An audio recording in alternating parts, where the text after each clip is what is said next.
बिस्मिल्लाहिर्रहमानिर्रहीम। Dear students, science की इस दुनिया में आप लोग को वेलकम करते हैं। This is me Mohammad Abdullah, the mathematical instructor, once again with all of you. आज हमारा जो लेक्चर नंबर 1 है, चैप्टर नंबर 1 मैथमेटिक्स के प्रैक्टिकलाइजेशन कोर्स में हमने इस चैप्टर को स्टार्ट कर लिया। तो आज का जितना भी बातें हैं वो सारे मैट्रिसेस के ऊपर है कि where we use matrices, how we define matrices and the practical uses of matrices. इस लेक्चर में इंशाल्लाह हम मैट्रिक्स को सीखेंगे, उसको प्रैक्टिकलाइज यूज करेंगे एंड उसके बेसिक्स को स्टडी करेंगे। फिर नेक्स्ट लेक्चर में इंशाल्लाह आगे आगे इसको एक्सप्लेन करते रहेंगे। सबसे पहले matrices. Matrices is the plural form of matrix and matrix is a word we introduce Cayley. Arthur Cayley नामे एक मैथमेटिशियन था 18th सेंचुरी में। उस मैथमेटिशियन ने मैट्रिक्स का नाम इंट्रोड्यूस कर लिया। इसको 18th सेंचुरी में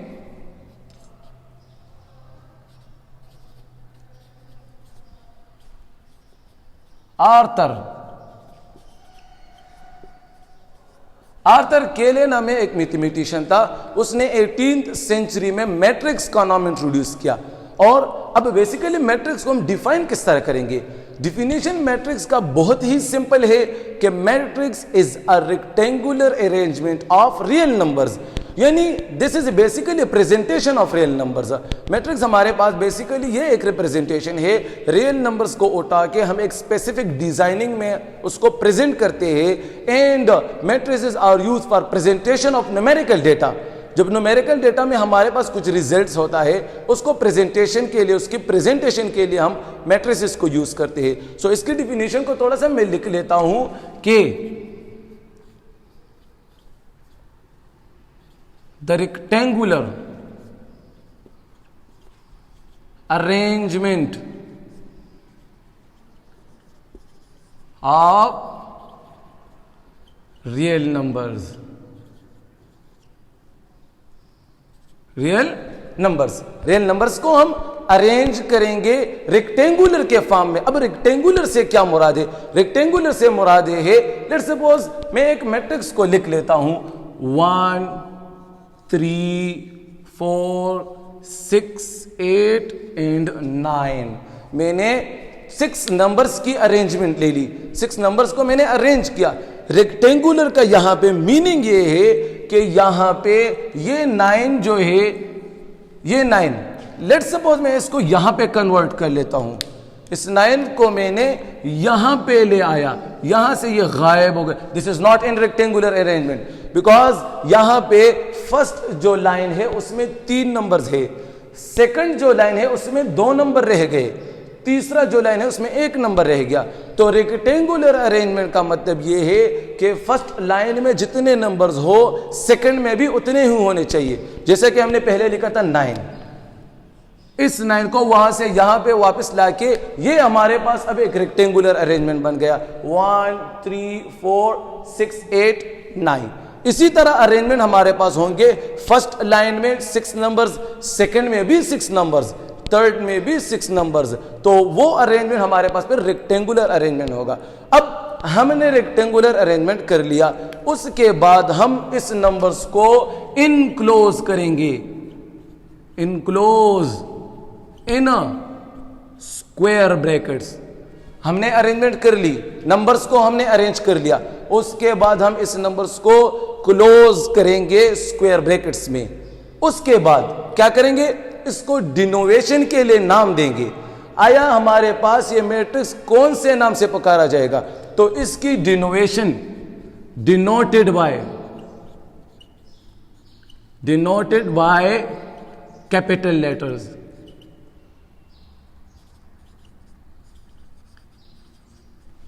कैपिटल लेटर से हम इसको डिनोट करते हैं। लेट्स सपोज मैं यहां पे एक मैट्रिक्स लिख लेता हूं।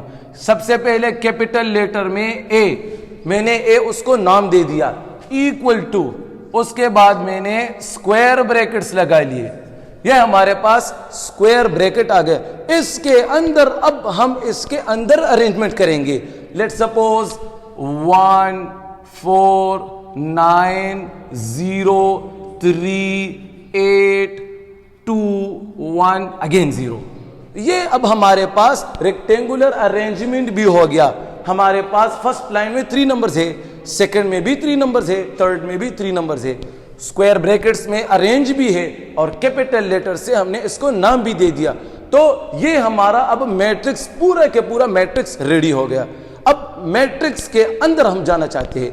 अंदर जाने के लिए सबसे पहले वो numbers run horizontally make a row. यहां पे हमारे पास ये नंबर्स जो हॉरिजॉन्टली रन हो रहे हैं, जो नंबर्स हॉरिजॉन्टली जा रहे हैं, वो हमारे पास रो को बनाएंगे। यानी फर्स्ट लाइन में 3 नंबर्स है, वो एक रो को बना रहा है। अब सेकंड, दूसरा जो है ये भी क्या बना रहे, सेकंड रो बना रहा है। और तीसरा जो लाइन है वो हमारे पास तीसरा रो बना रहे हैं। यानी हमारे पास एक मैट्रिक्स में नंबर्स जितने लाइन में प्रेजेंट है, जितने लाइंस बना रहे हैं, मींस वो लाइंस जो है वो हमारे पास हॉरिजॉन्टली अगर हम चेक करना चाहते हैं वो हमारे पास रोज होते हैं। यानी this is row first, this is row second, this is row third. अब हम आते हैं कॉलम की तरफ। Let's suppose we have another example. एक हमारे पास दूसरा मैट्रिक्स है। दूसरा मैट्रिक्स अब मैंने बी बना लिया। बी में 1 2 3 4 5 एंड 6 ओनली मैंने 2 लाइंस बना लिए। मींस इसमें रोज कितने हुए, this is row first, this is row second. अब इस मैट्रिक्स में हमारा जो मेन टारगेट है वो है कॉलम। कॉलम किस तरह बनेगा, यानी वो नंबर्स जो कि वर्टिकली रन हो रहे हो, जो कि वर्टिकली हो रहे हो, इज कॉल्ड कॉलम। कॉलम ये हमारे पास फर्स्ट कॉलम हो गया। इसी तरह जो दूसरा वर्टिकली हमारे पास ग्रुप है, this is again column C2 and तीसरा जो है this is again column C3। अब जो है ना हमारे पास रोज भी आ गए, कॉलम्स भी आ गए। बेसिकली रोज और कॉलम्स को सीखने का मकसद हमारा मैट्रिक्स के ऑर्डर की तरफ था कि what is the order of matrix and how we learn order of matrices. अब लेट्स सपोज हमारे पास एक तीसरा एग्जांपल है। हम एक तीसरा एग्जांपल ले लेते हैं ताकि उसमें ऑर्डर को एक्सप्लेन कर सके। C is equal to, this is the matrix 1 2 3 4 5 6। ये हमारे पास एक मैट्रिक्स है। इसका ऑर्डर क्या होगा, what is the order and size of this matrix. अब इस मैट्रिक्स के साइज को जानने के लिए सबसे पहले हमने रोज और कॉलम्स को चेक करने हैं। In this matrix we have 2 rows, 2 रोज है। Basically this is R1 and this is R2, 2 रोज है। एंड कॉलम्स, अब इसमें कॉलम्स जो है this is a C1, this is a C2 and this is a C3। तो columns कितने हो गए, C3 कॉलम्स हमारे पास इसमें 3 हो गए। अब ऑर्डर कितना हो गया इस मैट्रिक्स का, हम थोड़ा सा यहां पे हेडिंग दे देते हैं ऑर्डर। इसको हम साइज भी कह सकते हैं, साइज ऑफ अ मैट्रिक्स और ऑर्डर ऑफ अ मैट्रिक्स। इसको हम इस तरह लिखेंगे M क्रॉस N। रीड इसको इस तरह करेंगे M/N, where M is the number of rows, number of rows, and N is the number of columns, number of columns. अब हमारे पास यहां पे 3 मैट्रिसेस गिवन है। सबसे पहले वाले का हम साइज चेक कर लेते हैं। यह हमारे पास एक मैट्रिक्स A है, इसमें 1 2 3 रोज हो गए and columns, column number first, column number second, column number third. Means इस A का जो ऑर्डर है वो हम इस तरह लिखेंगे, this is a matrix A, वही वाला मैट्रिक्स A। इसका ऑर्डर हम यहां पे लिखेंगे number of rose which is 3 cross number of columns 1 2 3 which is again 3. The order of matrix A is 3/3 and the order of B, this is B, number of rows, row first, row second. So 2 cross अब इसका जो column हम check कर लेते हैं, this is column number first, column number second and column number third. So the order of B is 2/3.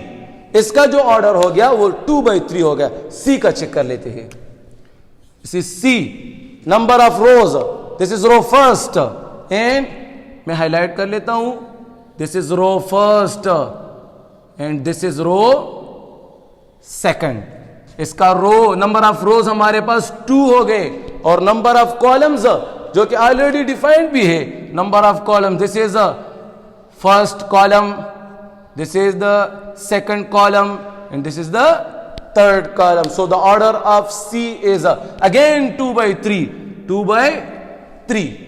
तो यहां पे आई थिंक ऑर्डर क्लियर हो चुका होगा कि ऑर्डर हमारे पास एक मैट्रिक्स का साइज होता है, जितने नंबर ऑफ रोज है, जितने नंबर ऑफ कॉलम्स है, हम उसको इस तरह लिखेंगे कि this is a matrix and here this is the order. 3/3 means इस मैट्रिक्स का जो साइज है वो 3/3 है, इस मैट्रिक्स का जो साइज है वो 2/3 है, इस मैट्रिक्स का जो साइज है वो भी है 2/3. अब हम आते हैं इक्वेलिटी ऑफ मैट्रिक्स की तरफ, यानी दो मैट्रिसेस है, ऑर्डर के बेस पे हमें किस तरह पता चलेगा कि आया ये मैट्रिक्स इक्वल है और नॉट इक्वल, ये इक्वल है या नहीं है. उसके चेक करने के पहले सबसे पहले हमने एक मैट्रिक्स का ऑर्डर चेक करना होगा. लेट्स सपोज मैं यहां पे इसको मिटा लेता हूं, क्योंकि स्पेस का थोड़ा सा मसला है, इस हिस्ट्री को मैं, इस एग्जांपल्स को मैं मिटा लेता हूं, क्योंकि इसकी जगह हम नए मैट्रिक्स को लिख लेते हैं ताकि उसको हम चेक कर लेते हैं कि आया इक्वेलिटी ऑफ मैट्रिसेस के लिए हमें क्या क्या चीजें चाहिए. बेसिकली इक्वेलिटी ऑफ मैट्रिक्स के लिए हमें ऑर्डर को चेक करना यह सबसे पहला कंडीशन है कि इक्वेलिटी के लिए किसी भी मैट्रिक्स को जब हम इक्वल प्रूफ कर लेते हैं उससे पहले हमने ऑर्डर को चेक करना होता है. अब हमारे पास लेट्स सपोज एक मैट्रिक्स है ए, 1 2 3 4 5 6 एंड नेक्स्ट एग्जांपल दूसरा matrix B, this is 7 8 9 10 11 and 12. We have 2 matrices A and B. हम इसको चेक करेंगे आया इक्वल है या नहीं है. तो इक्वलिटी के लिए आप 2 कंडीशंस को याद रखिए. नंबर फर्स्ट, ऑर्डर सेम होना चाहिए. दोनों मैट्रिसेस के ऑर्डर को हम चेक करेंगे, अगर ये सेम है मींस हम आगे जाएंगे, सेम नहीं है वहां पे रुक जाएंगे, this is not equal. Second, corresponding elements भी इक्वल होने चाहिए. अब करस्पॉन्डिंग एलिमेंट की तरफ आते हैं, सबसे पहले इसको ऑर्डर चेक कर लेते हैं.